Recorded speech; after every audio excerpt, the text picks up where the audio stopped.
This entitled mother-in-law refuses to go to her son's wedding, not because her son has done anything wrong, but because she can't live with the shame of her secret past life. Happy birthday if today's your birthday, and on with the revamped show.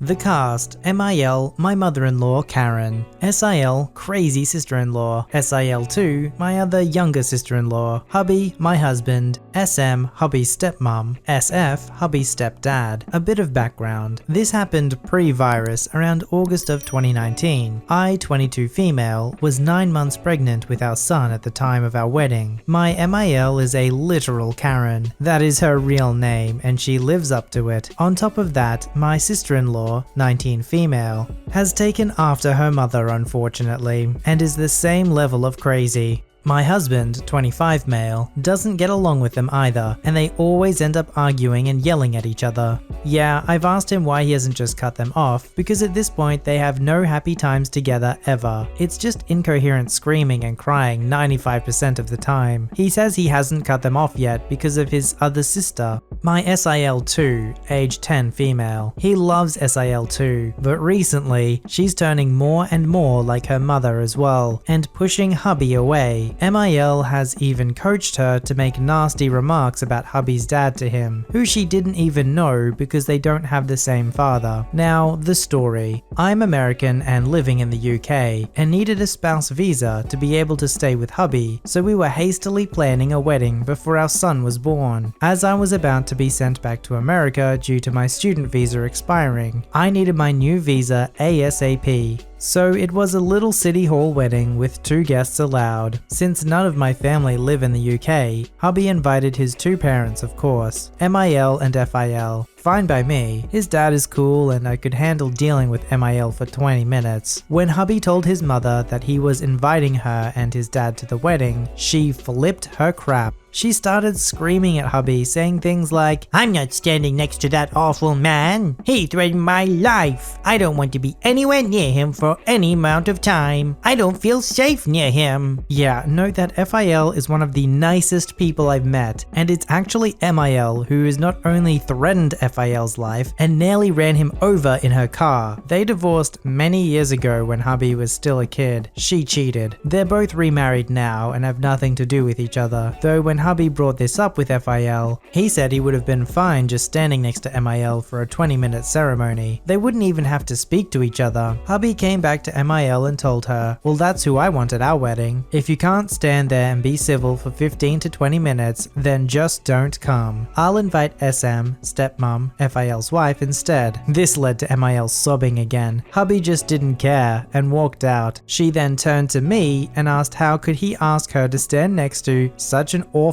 man for any amount of time, and asked if I could talk hubby into disinviting FIL in favor of inviting her and SF, stepdad, MIL's husband, instead. I said no. They're his parents and he can invite whoever he wants. Hubby works in the army and was away most of the week as his camp was 2 hours away from where we were living at the time, which was unfortunately MIL's house, as we were in between houses at the time. While he was away a few days before our wedding, MIL cornered me in our bedroom. She threw a full-blown tantrum about how I was taking away her right to see her firstborn son get married, and that all this was my fault. Me being an over-emotional and hormonal pregnant woman sobbed back at her that we never uninvited her and that she was still welcome to come. She snapped back, "You essentially uninvited me when you decided to invite hubby's dad." I said to her that FIL has every right to be there as much as she does, and once again that it was hubby's parents, so it was hubby's choice. I didn't say it, but according to hubby, all the bad things that happened was on her end, not FIL's. I reminded her that she actually has the chance to go, while my dad doesn't have the opportunity at all to see his firstborn get married. He didn't have the money to fly over from America. He would never get to walk me down the aisle. He would never get to give me away. He couldn't even watch. That didn't stop her. I just let her rage at me me for another 10 minutes while I zoned out at the point before she stormed out. Hubby wasn't happy when I told him what happened. Skip to our wedding day. MIL has decided to take a freaking vacation and is long gone. Now screaming at hubby that, how dare we have a wedding when she can't attend? What? This set SIL off, who is still at the house, and she's in a bad mood, saying, how could we do that to her poor mother? Hubby ended up having to borrow SF's shoes with SF's consent for the wedding. But when SIL saw hubby walking out with SF's shoes,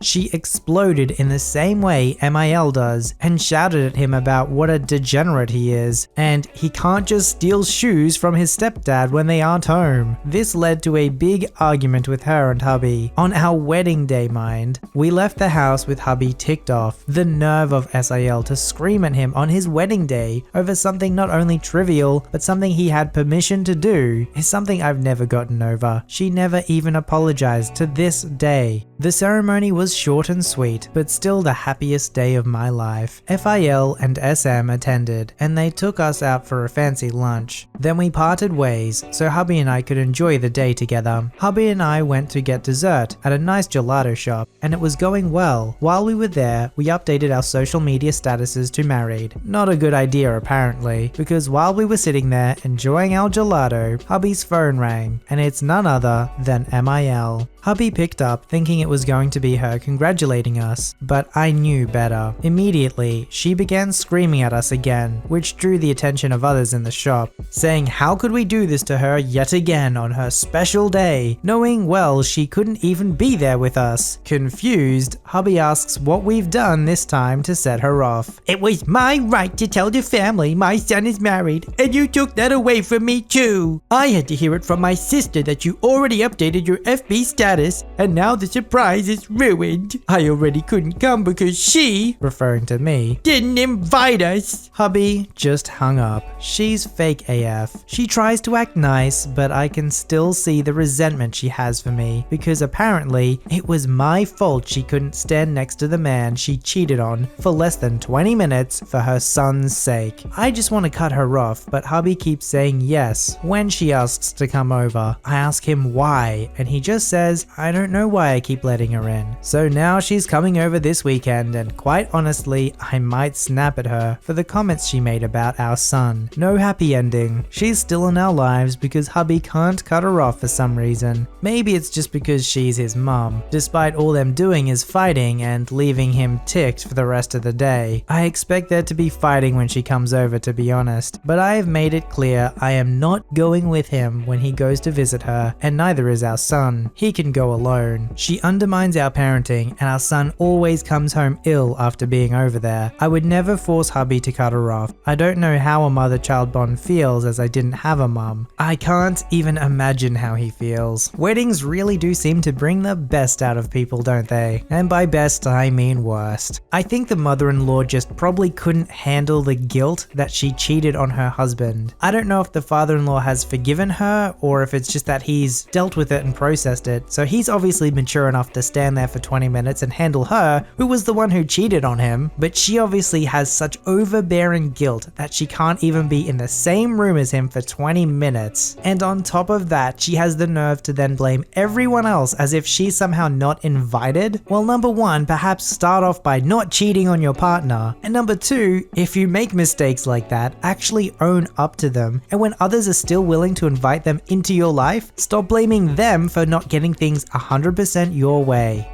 So some of these focus on the daughters more as we grow up, but parents are still included, don't worry. I'll make these in a list so they're a bit easier to read. Reminder, EM is Karen, ED is Dan, entitled daughters are Taylor, older, and Caitlin, younger. I am between Taylor and Caitlin's ages. Sam is another girl in my neighborhood that is Taylor's age, who I was very good friends with growing up, until Taylor and Karen got her to dump me. Number 1. Caitlin was at my house one day playing, and we were probably 6 years old. We were playing dress up, and she borrowed one of my pairs of tights. She was bigger than me, and they didn't fit quite right, but as kids, we didn't care. I only say this because of the latest story. It came time for Caitlin to leave, and she put the dress she had been wearing back on, with my tights under it. As she left, my mum asked her where she got her tights. It's now clear to me that she knew they were mine, but thought maybe Caitlin had just forgot. Caitlin said her mum had just bought them for her, and my mum said, "Funny, I think OP has a pair just like that. I don't remember you wearing them here." Remember, these tights clearly didn't fit Caitlin, and my mum knew they were mine. Caitlin says something like, "They're mine, I just got them." Now my mum, not wanting to be a bee over tights, but wanting to stop the child from stealing from me, she did this kind of stuff a lot, calls Karen. She asks if Caitlin has these tights too,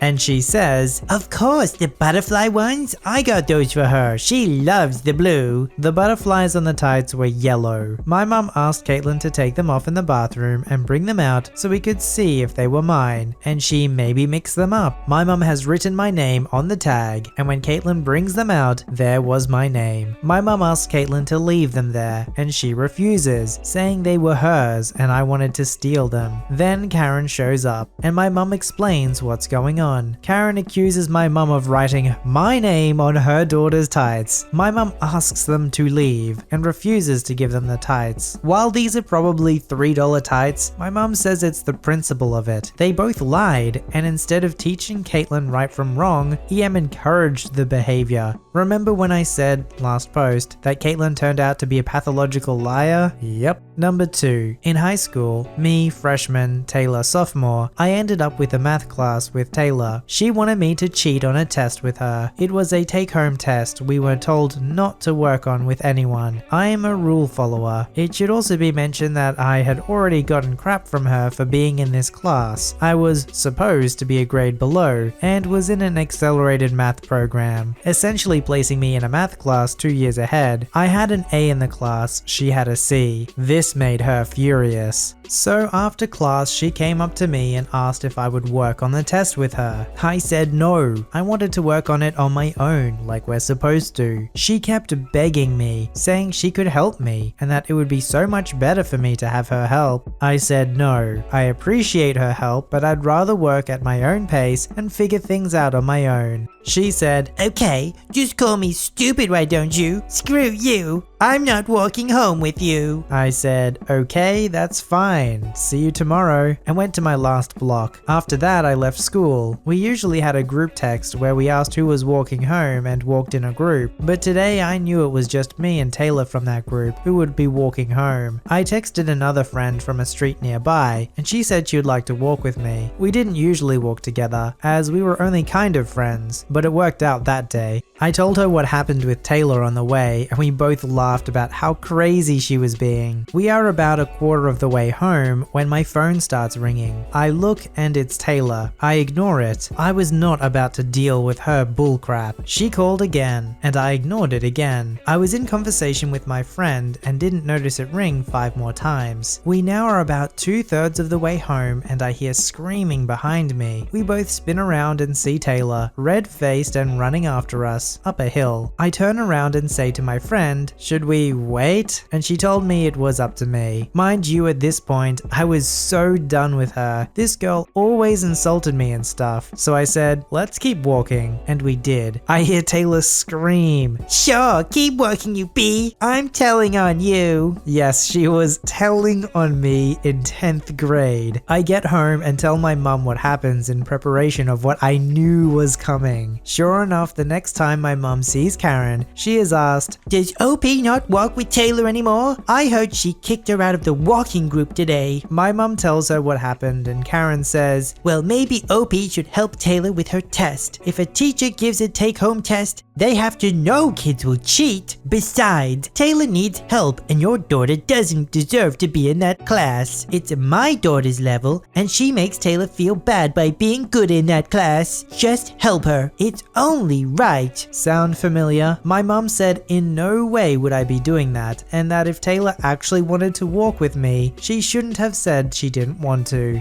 I think Taylor thought this was some kind of punishment for me, and that the threat of not walking with me would make me see how wrong I was. It was actually a relief. I hated her anyways. I ended up with an A on the test, and Taylor nearly failed. Number 3. Taylor has now gotten her driver's license, and my brother and I go to the same school. Again, most of us walk home, but the few kids with licenses give rides to people on a first come, first serve basis. Lots of kids in my neighborhood. I would usually ask Sam for a ride, as I wasn't big on Taylor, always entitled, etc. But Sam was busy this day after school, so I asked Taylor, as it was cold and I didn't want to walk. Before you ask, yes, she has driven us many times before and always offered. I think she liked having something that I didn't, and wanted to use it to feel superior to me. Anyways, we ran into her on the way out, and she said her car was full, and my brother and I couldn't go with her. Okay, whatever, we will walk. The road we walk on is straight, with a small side street that connects in 2 places on the road. No offshoots and no kids live there. It's kind of like a horseshoe connected to the road on both ends. We also had not passed any kids' houses at our school, so we hear a car behind us, always alert, and turn to see Taylor's empty car, besides her and her sister Caitlin. They turn into the horseshoe street. We had just crossed the first entrance, and come out the other side in front of us. She literally went out of her way to not drive by us. She had no one in her car and didn't want us to see that she had lied. Now, I'm fine if she didn't want to drive us, but lying about it ticked me off. My brother was ticked too, since she always did stuff like this. I didn't let it bother me too much though, but the next day I see Taylor and she says, "Oh yeah, yesterday my car ride was cancelled. I saw you guys walking but didn't want to bother you, so I drove around you. You didn't need a ride anyways, and my mom said I don't have to help you." Literally, I was dumbfounded. I didn't care too much before, but this unprompted statement ticked me off. It was just so extra. I said it was fine and that I probably wouldn't need her help anyways, since I would get my license in a few months and didn't really want her help. She later would offer me rides and I would decline, saying I'd rather walk. I know it seems petty, but after that, I knew she only used the rides as a way to have something over me. She would always ask me for homework answers because she drove me home or whatever, and I was done with it. Bonus small story. Karen always wanted her daughters to be skinny, like I was. My mum has since told me she used to ask her, "How much do you restrict OP's food? How do you get her to be so small? I wish my kids looked like her." And when my mum told her she actually wished I could eat and that I wasn't eating due to my anxiety, Karen said, "Well, I wish my daughters had that. It must be so good for her to stay so thin." Using something like a car ride home from school as a power play to get them to do your homework is so petty. Just because you get your license doesn't mean that other people are now entitled to a car ride with you, but it's the sort of thing that should be fun. You should enjoy the fact that, hey, now you've got a bit of independence and you can help out your friends by giving them a ride home. The fact that she turned it into such a negative thing is so sad, especially because in a few months, everyone else will have their license as well, so it's no big deal. Your short amount of time to be really generous to others is gone, and now all they'll remember you for is being manipulative. Submit your story to be read on the channel at VoiceyHereStories@gmail.com and join our Voicey veteran community at r/VoiceyHere. Don't forget to like, subscribe, and hit that bell to never miss an episode. Alright, Voicey veterans, I'll see you in the next one.